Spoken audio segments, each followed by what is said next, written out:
Maintenant, je vais faire 9, 5. Alors, sourate 9, verset 5. Bouge pas, j'arrive.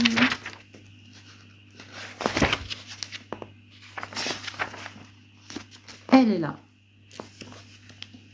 Qui correspondrait à du génocide. Tiens donc, lorsque les mois sacrés seront écoulés, tuez les polythéistes, où que vous les trouviez, capturez-les, assiégez-les et guettez-les à toute embuscade. S'ils se repentent, pratiquent la prière et donnent l'aumône, alors laissez-leur le chemin, car Dieu pardonne et il est miséricordieux.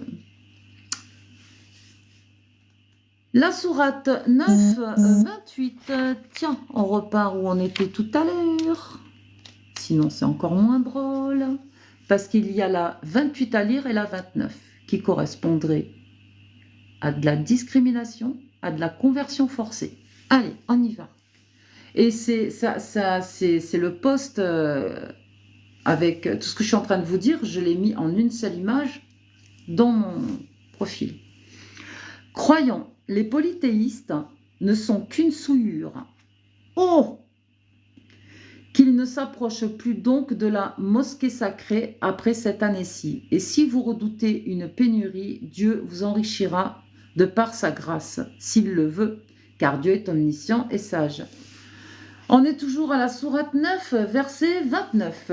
Combattez ceux qui avaient reçu... Ah bon?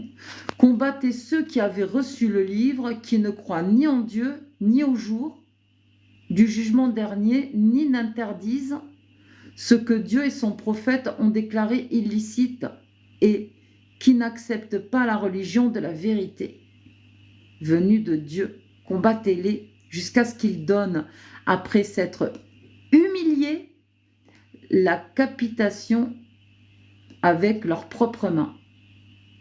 Ah, mais je sais pas si vous avez compris un truc. Moi, j'ai compris.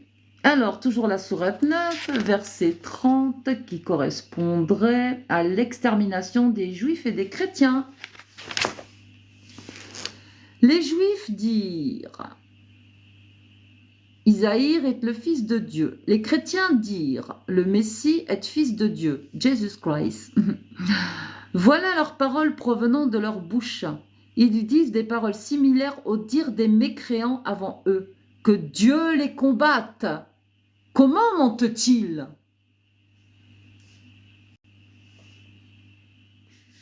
La 30.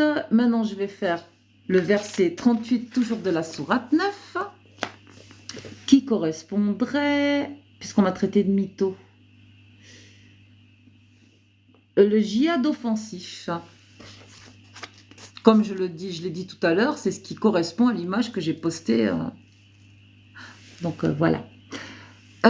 Croyants, qu'avez-vous quand il vous est dit « Partez en campagne pour combattre sur le chemin de Dieu, d'Allah ».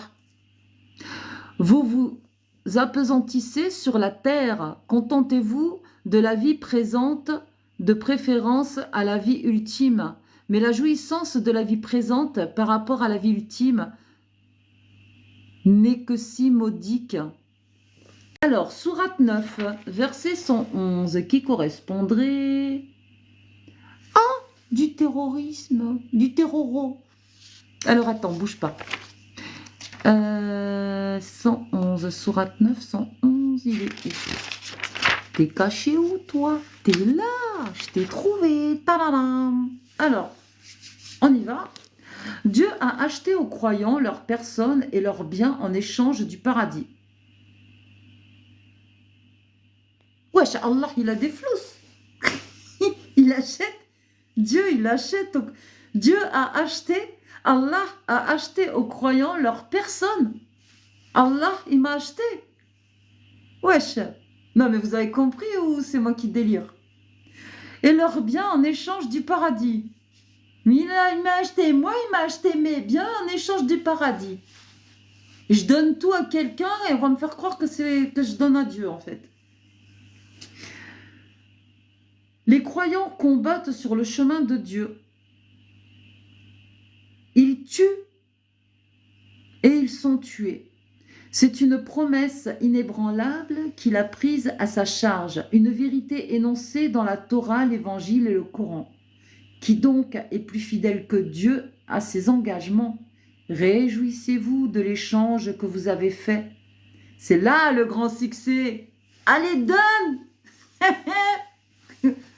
Parce que quand tu as donné, là, tu as tout donné, ton argent, tes biens, ta personne, tu as tout distribué, que tu n'as plus rien dans le cerveau, tu es vidé, tu es complètement endoctriné, c'est bon, tu iras au paradis, tu n'as plus de vie, c'est pas grave.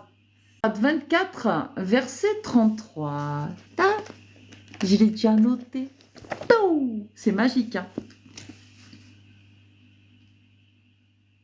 21, à de l'esclavage. Tiens donc. Ben, je vais tricher. Alors, c'est sourate 24, verset 33. Mais je vais lire le 32 aussi. Hein? Comme ça, on ne va pas me dire que je triche. C'est la lumière, la sourate. Mariez les célibataires et vos esclaves honnêtes. Ça commence bien, hein? Ben oui, ça parle d'esclavage, oui, voilà, tac, tac. Hommes et femmes, s'ils sont pauvres, Dieu, par sa grâce, les enrichira. Dieu est immense dans sa générosité, il est omniscient. Mais dis donc, s'il est généreux, il ne peut pas m'envoyer des dollars, là? Non, je rigole, je vais arrêter de... Bon, bref. Verset 33 de la sourate 24. Que gardent leur continence ceux qui ne trouvent pas à se marier jusqu'à ce que Dieu, par sa grâce, les enrichisse. Vos esclaves qui veulent un contrat d'affranchissement, concluez un contrat avec eux si vous les jugez dignes. Et donnez-leur des biens de Dieu qui... Attends, alors donnez-leur des biens en parlant des parts, de Dieu qu'il vous a accordés. N'allez pas, par soif des profits passagers de la vie de ce monde, contraindre à se prostituer vos esclaves femmes qui voudraient vivre dans la continence. Quiconque les contraindra sera tenu pour coupable. Quant à elles, qui seront contraintes à la prostitution, bien sûr, ben oui, Dieu leur pardonne. Dieu est miséricordieux. Bah, t'envoies ton esclave se faire violer, elle sera pardonnée. Tu seras coupable, mais l'esclave, elle sera pardonnée. C'est pas de sa faute. Oui, d'accord. On doit pardonner à une esclave qui est contrainte de se prostituer. C'est chelou quand même. Hein, c'est vraiment dans notre temps. Oui, c'est dans notre temps, mais c'est valable en tout lieu et en tout temps.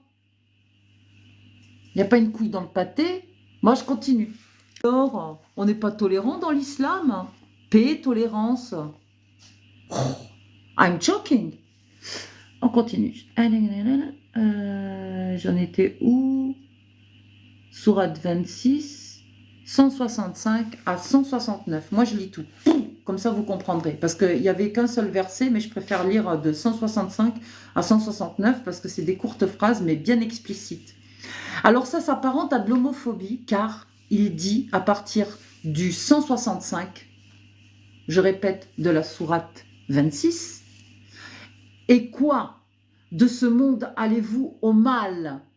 Au mal. Alors on identifie un homme comme un mâle. Donc on parle d'animaux ou d'êtres humains. Va falloir m'expliquer. 166. Délaissez-vous vos femmes que votre Seigneur a créées pour vous. Vous n'êtes que des gens transgresseurs. 167. Et dire, si tu ne cesses pas, Lout, tu seras du nombre des expulsés. 168. Il dit, j'abomine carrément votre acte. 169. Seigneur, préserve-moi et ma famille de leurs actes infâmes. Je ne peux voir leur situation obscène.